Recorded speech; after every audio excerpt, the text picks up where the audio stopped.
El capítulo 229 de Valle Salvaje se convierte en una muestra palpable de cómo las alianzas en apariencia sólidas pueden quebrarse con un solo gesto calculado. La ausencia de Mercedes y Bernardo en la boda de Victoria y José Luis no fue un descuido, sino una jugada estratégica que expuso la fragilidad del poder de la pareja. La humillación, sufrida ante los ojos de toda la élite del valle, no solo dejó una herida en su orgullo, sino que también abrió un frente de guerra con los duques de Miramar. Mientras Victoria y José Luis prometen vengarse, en las sombras otros conflictos hierven. Adriana planea su vida con Bárbara y Pedrito. Rafael se enfrenta a la realidad de su distanciamiento de ella, e Irene y Bárbara siguen marcadas por el descubrimiento de la carta Atanasio, con documentos que podrían destruir para siempre la autoridad del duque.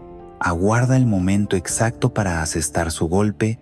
La boda, que debía ser el evento más imponente del año, termina siendo recordada como el día en que el poder de los Gálvez de Aguirre sufrió una de sus mayores grietas. En un valle donde las apariencias lo son todo, esta afrenta no quedará impune, y las próximas jugadas prometen ser más peligrosas que nunca.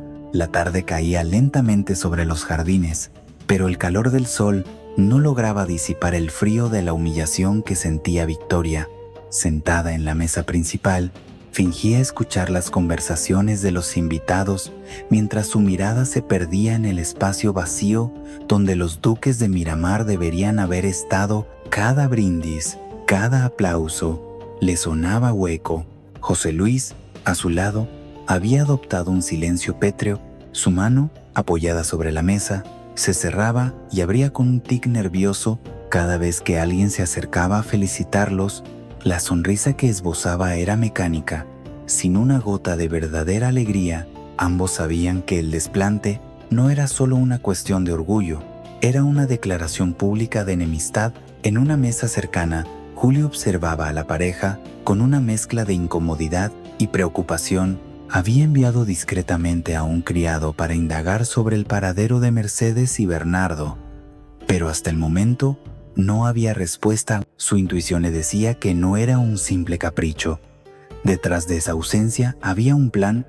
Mientras tanto, Rafael seguía inquieto por Adriana. La había buscado por todo el evento sin éxito. Esa sensación de pérdida lo atormentaba, y en medio del bullicio se dio cuenta de que probablemente ya se había marchado. En un rincón más apartado, Matilde y Atanasio conversaban en voz baja. El secretario mantenía la carpeta bajo el brazo. «Hoy no es el día», dijo él, con tono firme. «¿Temes por tu seguridad?», preguntó Matilde. «Temo que, si hablo ahora, todo se convierta en un espectáculo. Necesito que sea el golpe final, no solo una distracción». De vuelta en la mesa principal, Victoria tomó una copa de vino y bebió un sorbo largo, como si así pudiera calmar la tempestad que llevaba dentro. Luego se inclinó hacia José Luis. «Esto no va a quedar así», susurró. «Los Miramar van a pagar por lo que hicieron, no solo hoy, sino cada día que les quede en este valle». José Luis asintió lentamente, sus ojos fijos en un punto lejano. «Tendremos nuestra oportunidad». En ese momento, los músicos comenzaron a tocar una melodía más animada para invitar a todos a la pista de baile. Algunos se levantaron, pero la mayoría permaneció sentada, intercambiando miradas y comentarios sobre la gran ausencia. No importaba cuánto se esforzaran en distraerlos. La boda sería recordada no por la unión de Victoria y José Luis, sino por la humillación pública que habían sufrido. En la casa pequeña, Mercedes y Bernardo compartían una cena sencilla. No hablaban mucho. Las miradas bastaban para entender que su plan había funcionado. Afuera, la noche empezaba a caer, y con ella el eco de una boda que, lejos de consolidar alianzas, había abierto nuevas grietas. Esa noche, en Valle Salvaje, todos durmieron con la certeza de que las apariencias se habían roto y que, después de lo ocurrido, nada volvería a ser igual. La mañana, en Valle Salvaje, amaneció con un aire espeso, cargado de tensión. A pesar de que la boda estaba programada para esa tarde, El ambiente en la casa grande era cualquier cosa menos festivo. En el despacho, Julio insistía en su idea de invitar a Alejo. Su tono, firme pero contenido, dejaba claro que no se trataba de un simple capricho. Padre, Alejo debería estar en la boda, dijo, apoyando las manos sobre el escritorio. Es tu hijo, y su ausencia se notará. José Luis levantó la vista con gesto cansado, pero con la dureza que siempre lo caracterizaba. Alejo tomó su decisión cuando nos dio la espalda. No lo premiaré con una invitación. Julio apretó la mandíbula. No se trata de premiarlo, sino de mantener la apariencia de una familia unida. ¿O quieres que los invitados empiecen a murmurar? Victoria, que escuchaba desde la puerta, intervino. Su voz, suave pero incisiva, se coló en la conversación. Tiene razón, José Luis. La gente notará la ausencia de Alejo, y si hablamos de imagen, lo mejor es mostrar unidad. José Luis bufó, girando en su silla. ¿Unidad? Qué fácil es decirlo cuando no se han llevado las heridas en carne propia. Mientras tanto, en la cocina, Luisa comentaba la situación con Rafael. El joven estaba sentado a la mesa, removiendo distraídamente una taza de café. No es justo lo que hacen con Alejo, dijo Luisa. Lo tratan como si no existiera. Rafael suspiró. Lo sé, pero mi padre no cambiará de opinión por mí. Entonces al menos deberías hablar con Alejo, que sepa que no lo olvidas. Ese consejo quedó flotando en el aire. Rafael sabía que Luisa tenía razón, pero la distancia emocional que había entre los hermanos era cada vez mayor. En los establos, Alejo estaba cepillando a su caballo. Cuando vio a Rafael acercarse, lo saludó con una leve inclinación de cabeza. «Sé que no te han invitado», comenzó Rafael, «y sé que duele». Alejo dejó el cepillo sobre una repisa. «Estoy acostumbrado. Aquí, el cariño se mide en obediencia. Y yo dejé de obedecer hace tiempo. Podrías ir, no por él, sino por ti, para demostrar que no te ha vencido». «No pienso prestarme a su teatro», replicó Alejo.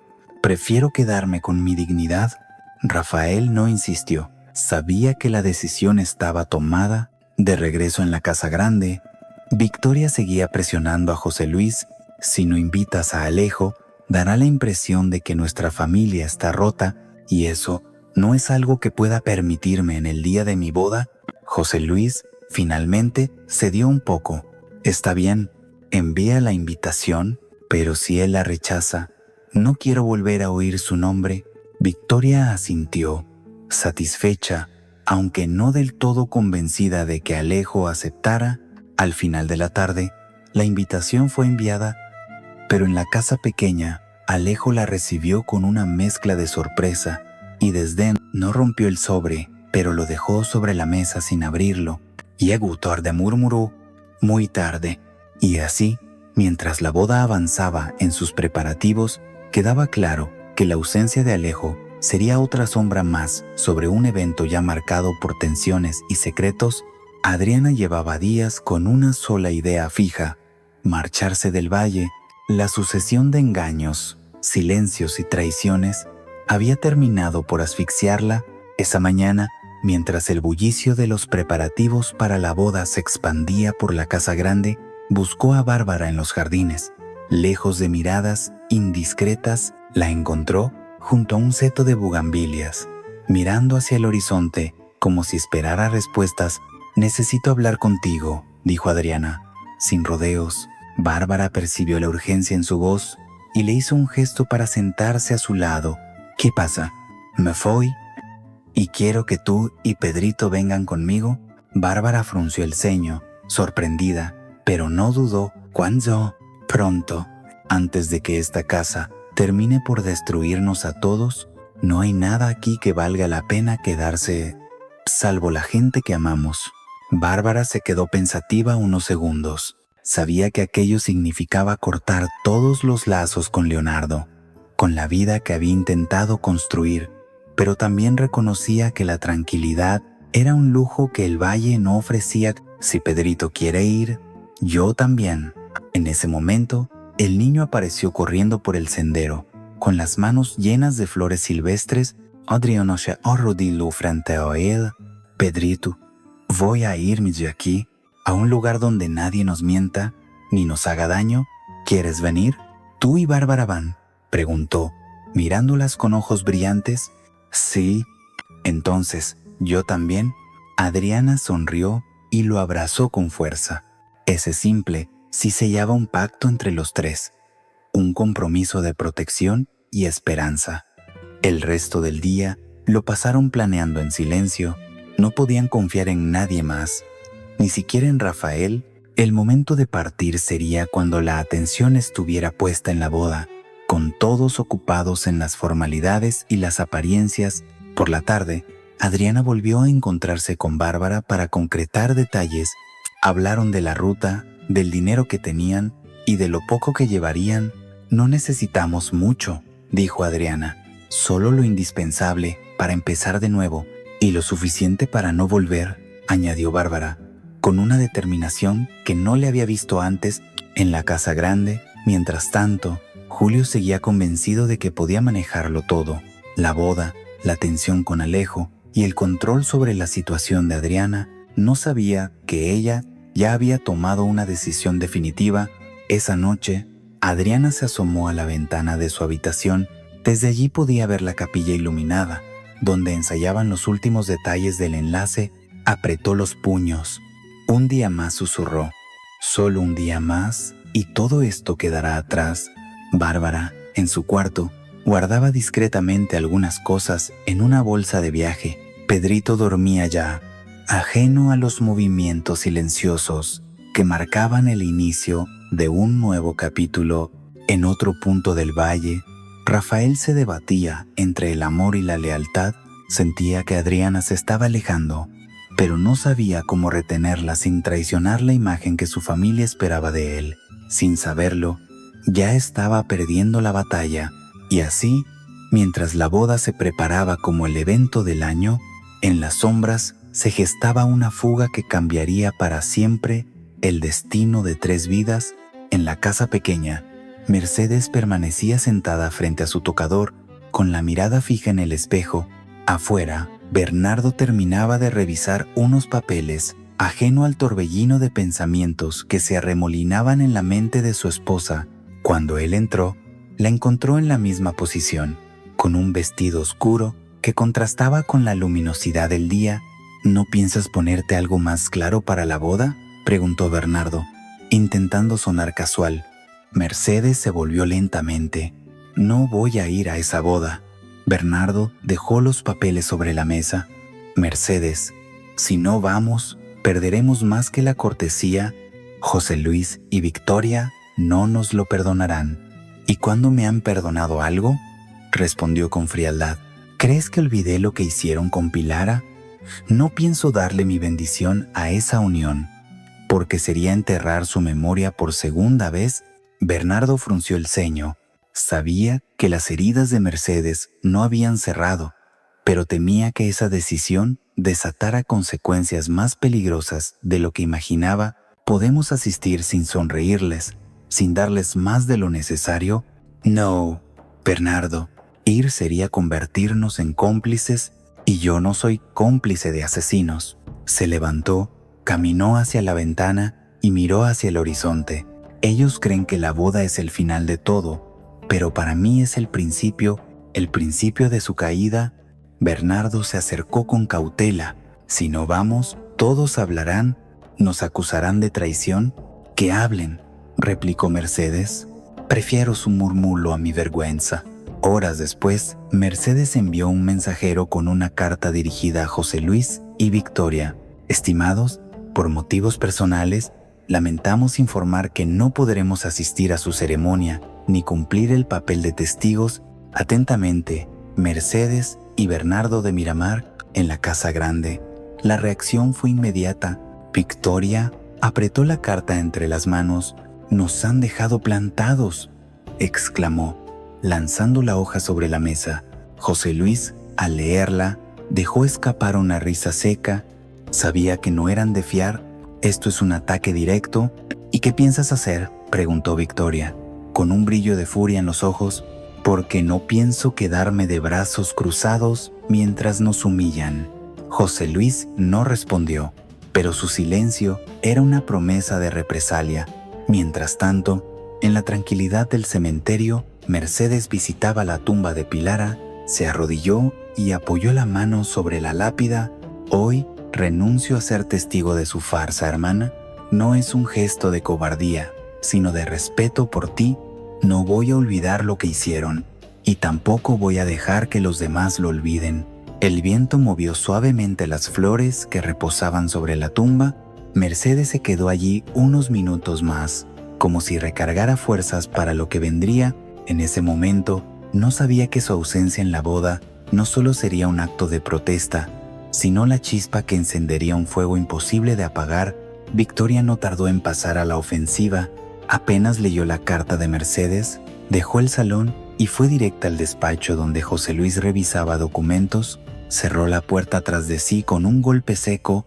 «No podemos permitir esto», dijo sin rodeos. «Los duques de Miramar no pueden faltar a nuestra boda, no cuando ya todos saben que son los testigos».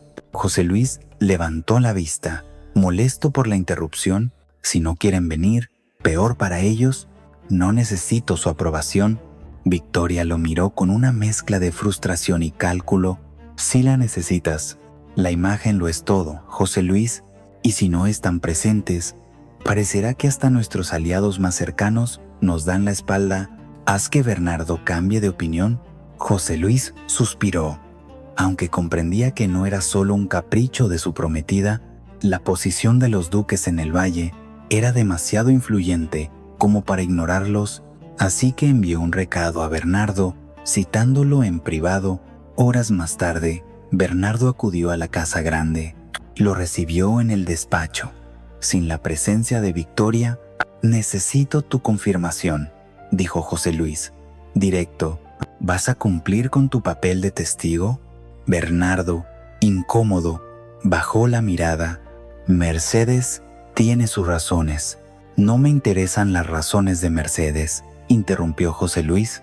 «Me interesa tu palabra». Hubo un silencio pesado. Finalmente, Bernardo asintió. «Iremos». José Luis sonrió con satisfacción, pero no se dio cuenta de que la respuesta era más una tregua que un compromiso real. En la casa pequeña, Bernardo informó a Mercedes de lo ocurrido. Ella no mostró sorpresa. «Así que ahora creen que iremos», dijo, con una media sonrisa. «Mejor, así el golpe será más fuerte. Cuando vean que no aparecemos». Bernardo la miró con preocupación. «Esto puede volverse en nuestra contra. Lo sé, pero es un riesgo que estoy dispuesta a correr». Mientras tanto, en la cocina de la casa grande, Matilde cruzaba caminos con Atanasio. Él llevaba consigo una carpeta, sujetándola como si fuera un arma. «¿Qué tienes ahí?», preguntó Matilde, intrigada. Atanasio la apartó ligeramente, buscando un rincón donde nadie pudiera escucharlos. «Es la prueba de que José Luis no es el dueño legítimo de Valle Salvaje. Los registros muestran que el título nunca fue transferido legalmente. El verdadero propietario fue Evaristo Salcedo, y ahora sus herederos». Matilde abrió los ojos con asombro. «Si dices eso en la boda, ¿podría costarme la vida?», interrumpió Atanasio. «Pero si no lo digo, ¿seguirán gobernando con una mentira?». Matilde lo tomó del brazo. «Ten cuidado. No todos aquí están listos para escuchar la verdad». En el piso superior, Bárbara se encerraba en su habitación tras recibir una visita inesperada de Irene. La tensión entre ellas era palpable. «Tú fuiste quien dejó la carta en mi habitación», acusó Bárbara. Irene no se inmutó. «Alguien tenía que abrirte los ojos. No fue por mí. Fue para apartarme de Leonardo. Si él no te habló antes, es porque no tuvo el valor. Yo solo aceleré lo inevitable». En la puerta, Amanda había escuchado parte de la conversación. Su rostro reflejaba sorpresa y decepción. Sin decir palabra, se retiró, dejando a Bárbara con la certeza de que sus sospechas eran reales. En la planta baja, Victoria daba instrucciones frenéticas a los decoradores, mientras José Luis supervisaba a los encargados del banquete.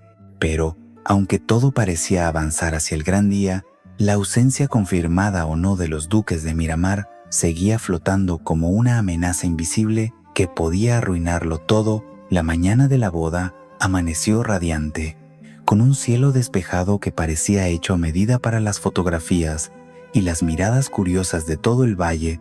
Los jardines de la casa grande estaban impecablemente adornados con arcos florales y mesas largas cubiertas con manteles de lino. Sin embargo, detrás de esa perfección, el ambiente estaba cargado de nervios. En la sacristía improvisada, Rafael se ajustaba el cuello de la camisa. Mientras escuchaba el murmullo de los invitados que comenzaban a llegar, Julio apareció detrás de él, intentando iniciar una conversación. «Hoy será un gran día», dijo, con un entusiasmo forzado. «Para algunos», respondió Rafael, sin mirarlo. Julio se tensó. «¿Sigues enfadado?» «No, simplemente ya no espero nada de ti», Julio quiso replicar, pero una criada entró para avisar que Victoria preguntaba por ellos. Salió sin decir más, dejando a Rafael con el peso de un resentimiento que no se disiparía fácilmente.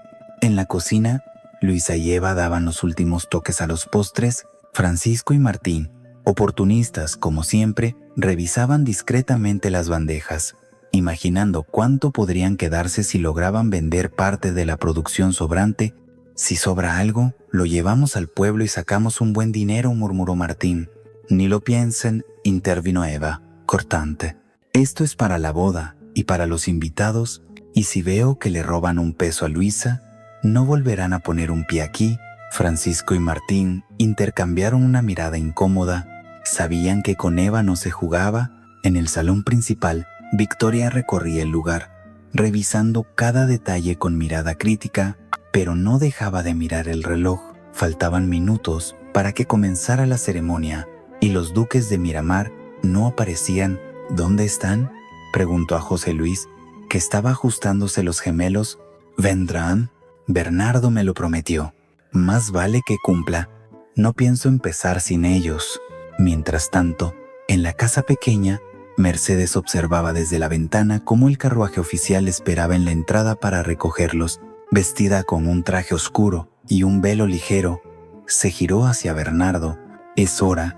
Bernardo asintió, aunque se notaba incómodo. «Todavía podemos ir». Mercedes negó con la cabeza. «No, que esperen, que todos los vean esperar y que todos entiendan por qué no llegamos». En la casa grande, la ausencia comenzaba a notarse.